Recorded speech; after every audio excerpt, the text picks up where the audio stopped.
Well, my dear friends, I was hoping to do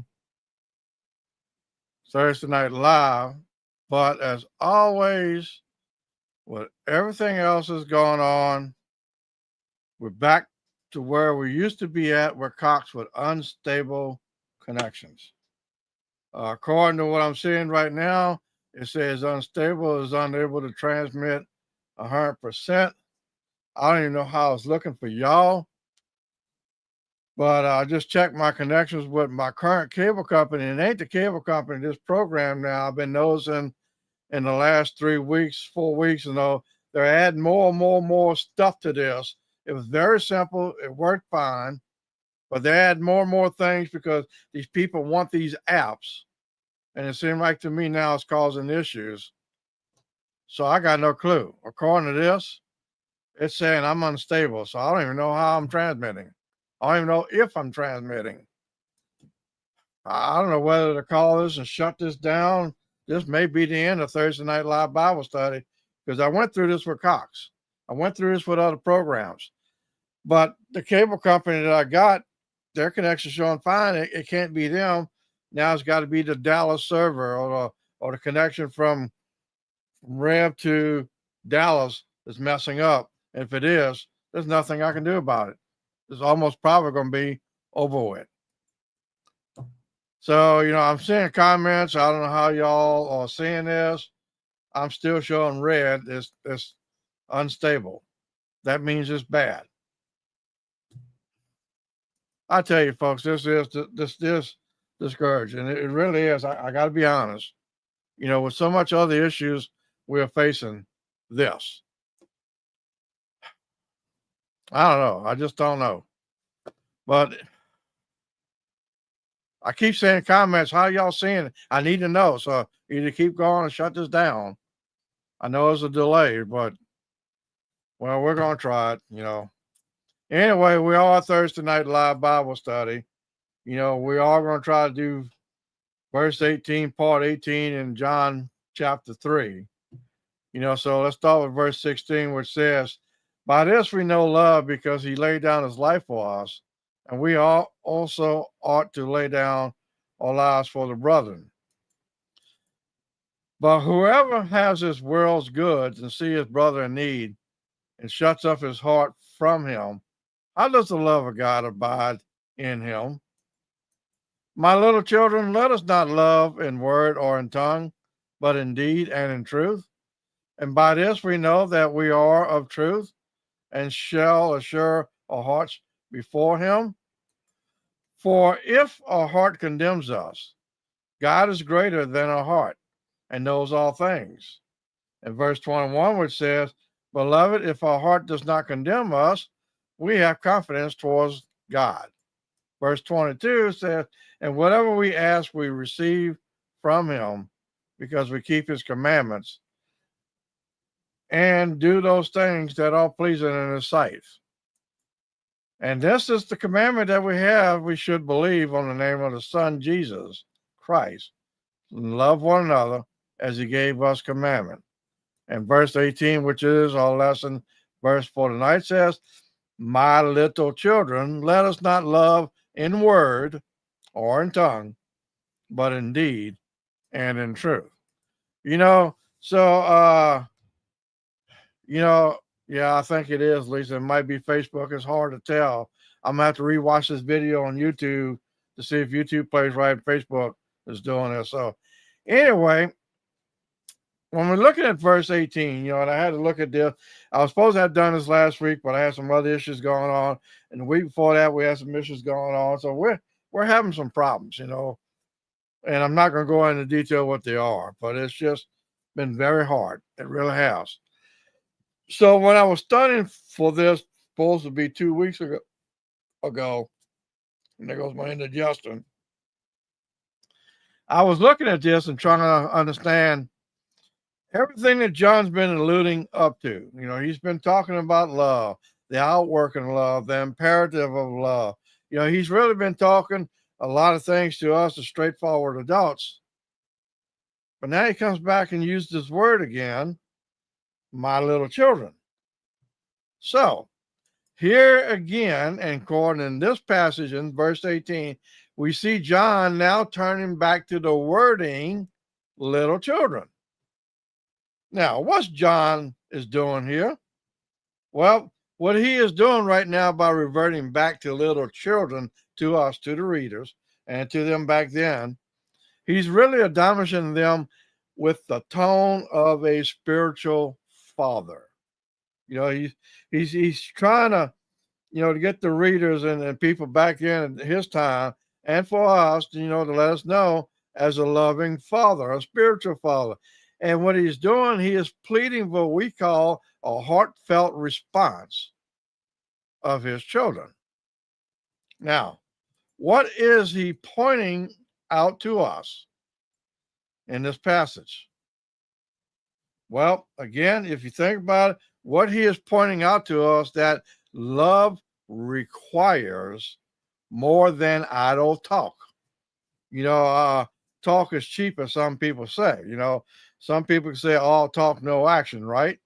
And there's other phrases, which I ain't going to use those. But John is really trying to point out to us that love requires more than us just saying words, or exalted, what we call in today's terms, exalted theology. Now, you probably have to Google that and see what that means, exalted theology, but you'll get it once you Google it and understand it. But the reason he points this out, and I have seen this myself, and probably you, and he has seen it in his time, he points this out because those claiming to love basically is not enough. And what I mean by that, let's use an example. Let's just say you know someone who is very hungry. You run across them. They had nothing to eat, but you say, well, I love you. I will pray for you, and you walk away. You see, that's what he's trying to claim. Well, love is not enough. If we truly love the brother or a sister or someone indeed, if we're claiming to be of Jesus Christ, then we need to go a little bit further. So if you know someone who is hurting, or someone who is in need, or someone who may be hungry or needs some help, or whatever it may be, we as Christians should do our best to feed them, to help them, or do whatever we can. So this is why, again, John's really trying to point this out. What he is saying, love is not a sentiment, but done in deeds. And by us showing these simple acts, here we go, by us showing these simple acts for the needs of brothers and sisters in distress, demonstrates the love of Christ. And I can tell you, I know quite a few people already who has demonstrated the love of Christ by rendering assistance for us when we needed it. Not going to go in detail because some really don't want to really get the recognition pointed to them. But I think we can all agree, whenever we are helping one another and helping them in their distress, their times of needs or whatever, that's demonstrating true love for those folks. That's demonstrating Christ-like love. And that demonstrates how we say we love Jesus Christ. And the reason why I was thinking about this famous author, he said this in a quote. He said in this quote, "It is easier to be enthusiastic about humanity with a capital H than it is to love individual men and women, especially those who are uninteresting, exasperated, depraved, or otherwise unattractive. Loving everybody in general may be an excuse for loving nobody in particular." Boy, I tell you what, that's some powerful words C.S. Lewis wrote, because that really demonstrates who you and I are. Because a lot of times, you might, and I've seen people say this, and I heard them say this, and I don't like to call them bums, but, you see people who are homeless, or you see people on the streets and they're asking for money or whatever. Well, some folks just come around, well, I'm not going to give them the money because they're going to go out and go buy whiskey or beer or whatever. Well, again, that's not for us to try to really judge the condition they're in. Yes, they may, but again, We ought to really show love. And if we're able to give them something to help them out, then help them out. They may be uninterested, I mean, they may be unattracted, oh no, I don't want to do nothing. That's not what we're supposed to be doing, folks. We're supposed to be loving anybody that we come across our path. You can go back to the parable of the thief in Jericho, how the priest or whoever was beaten up and laying on the road and left for dead, how these two called people went by. And Jesse, our pastor, talked about that. But the Samaritan showed compassion and he helped the person. So that's what we should be doing. That's why John trying to point this out to us. He said, everybody might not want to show Christ-like love because, really, it may be an excuse for loving nobody in particular. You're only going to start selecting certain people. No, we ought to love all the time. So what I was gathering out of all this, trying to piece all this together, this is what John really wants us to learn from this passage in verse 18. True Christian love means loving in deed and in truth. Let's repeat this. True Christian love means loving in deed and in truth, and not just mere words. Yeah, words do good, I mean, we can't knock that. But true love, true Christ-like love, if we're getting close to that agape love, we need to show by our actions. Because how do people recognize we are Christians? I think some of y'all can remember that. Because, folks, if we love just in words, all right, it really simply means to talk about a need. Oh, that person needs help. That person needs a roof fix. That person may need an air conditioner. That person had 2 flat tires or whatever. Or the person's battery is dead. Oh, yeah, they need some needs. Okay, maybe somebody come along and help y'all. Whoa.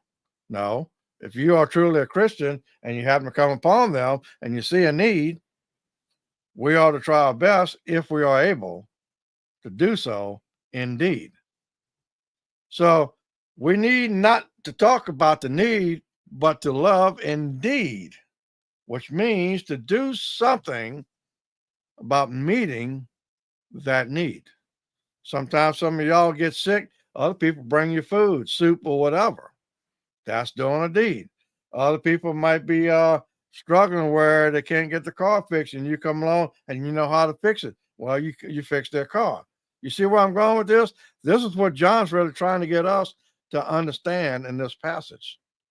Now, you may think you discussed the need. Yeah, they need help. Or you may say, well, I'll pray about it. That you have done your duty. You think, okay, well, I did my part.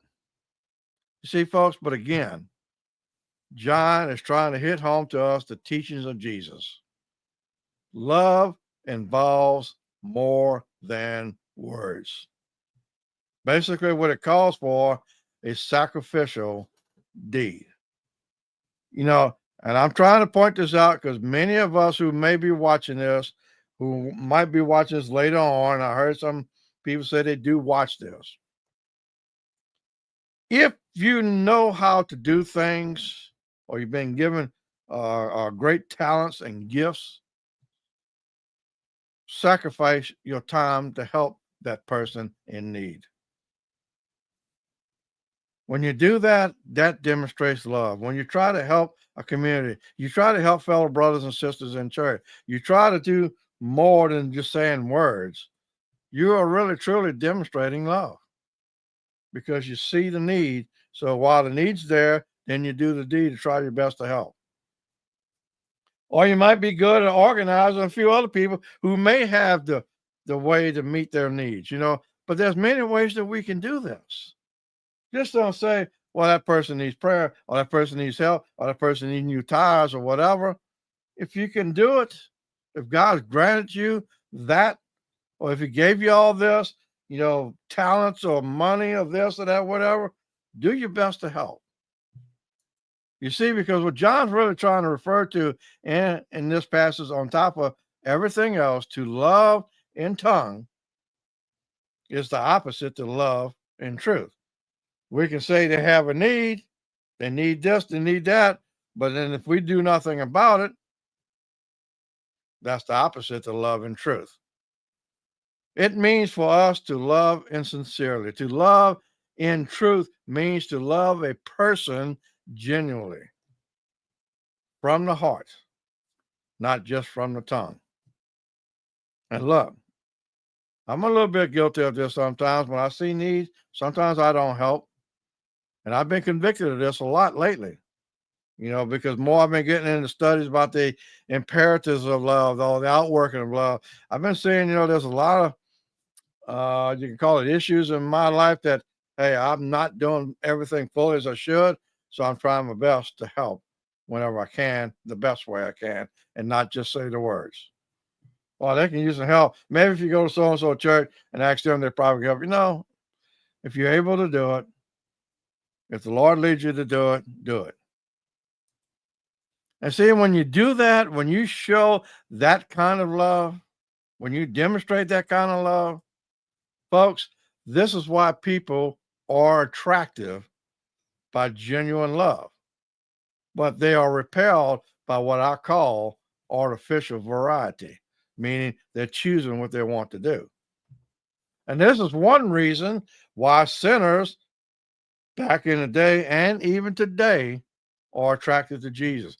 Jesus loved unconditional, and he did what he had to do. And this is what he's trying to teach us. Because when Jesus loved them and he loves us, and if we do the same thing like Jesus and show them that we love them sincerely, that speaks a lot in volumes. If you demonstrate true love to someone and you are very sincere in heart in doing so, not just to try to earn recognition or a good little pat on the back or whatever, if you're doing it out of the love of Jesus Christ to help that need, what you're doing, you're showing sincere love for the fellow brother or the sister. Now, the real question is this: does it cost a great deal for a believer to exercise this kind of love? Does it?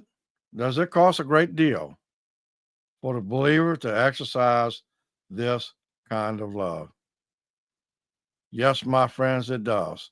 The answer is yes, it does. It cost Jesus his life to demonstrate that kind of love. And folks, if he was willing to do it, we too should follow the example. And in doing so, when we do this like Jesus did, what happens here that the wonderful benefits will come to you as what I call a byproduct of this love, and are more than any compensation for your sacrifice that you made. Like I said, if you help someone, if you help them in a need, okay, be careful. I mean, I got to warn you, be careful thinking, well, God, if I help this person, I should get something out of it. Mm-mm. That's not the love we're talking about here. That's just wanting self-gain, self-recognition. But if you do that not expecting nothing, God does reward. He does. And it's more than any compensation that you can ever get. So what I would like for us to understand out of this lesson altogether, I know it's covering a lot. Let us not just speak the word in love. Let the world see us for who we are by our deeds, and let them see us demonstrating Christ-like love. Let them see the real Jesus in you by your actions. If we're going to say we love and we're going to do this, let them actions demonstrate that kind of love. But then, like I said, let's be careful We gotta be careful because my heart was like that sometimes too, folks. Let's be careful that you do not love others because you want to get something in return. The old saying in this world, what's in it for me? Well, how about you start thinking about eternal life? If there's a need, let's do the deed. But let's show this love by what I call true biblical principles. Would you do it?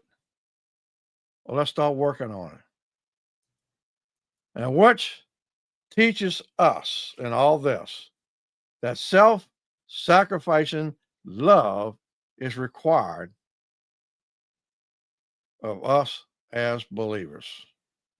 I remember what I said many, many, many weeks back about that sacrificial love, that agape love. This is what all this is tying into. You're demonstrating that kind of love, but there are other loves in the Bible. But whenever we are sacrificing whatever we can offer, time, talents, or help, or encouragement of this or that, however we can do it, let's do it. Now, it may not be necessary to give our lives. Remember we talked many weeks back, are you willing to lay down your life for the brother or sister? Because again, it ties into all this. It's talking about if we're willing to go the extra mile, if we're willing to do this, that's part of us laying ourselves down. You know what? If I have the goods or I have the extras or whatever that God has blessed me with, then how about blessing somebody else? Look, we're poor. We don't have a lot of money. We don't have a lot of things, but I do have other ways that I can try to help people. And I try to do that. And I am working on it now to this day. But be careful because, again, this whole passage again is teaching about self-sacrificing love. Are you willing to do it for Jesus Christ and to help the brother or the sister? And if so, maybe necessary to lay down your life. So bottom line, my friends, from this lesson, I know, like I said, I covered a lot. I kind of break this down in great details. But remember this, Christianity, my friends, is not a love relationship. See, when we show this type of love, we show others who Jesus really is all about. Amen. So remember, let us not say we love you in words. Let your actions also demonstrate it. God bless you. I don't know how well this thing went. I'm gonna have to do some investigation. Hopefully we'll be here next week, but if not, yeah, I'm kind of dreading the idea that this thing may go down. So I'm gonna have to look into what's causing the interference because I'm still saying it's telling me my connection is unstable. I don't know, maybe it's this PC, maybe it's something else. I don't know. I gotta do some digging, but we love y'all. God bless y'all. Be praying for us. We sure need it because it's been a rough battle, folks. It really has. And I think others I've been talking to are dealing with some other battles too. Good night. Take care. Love y'all and go in peace.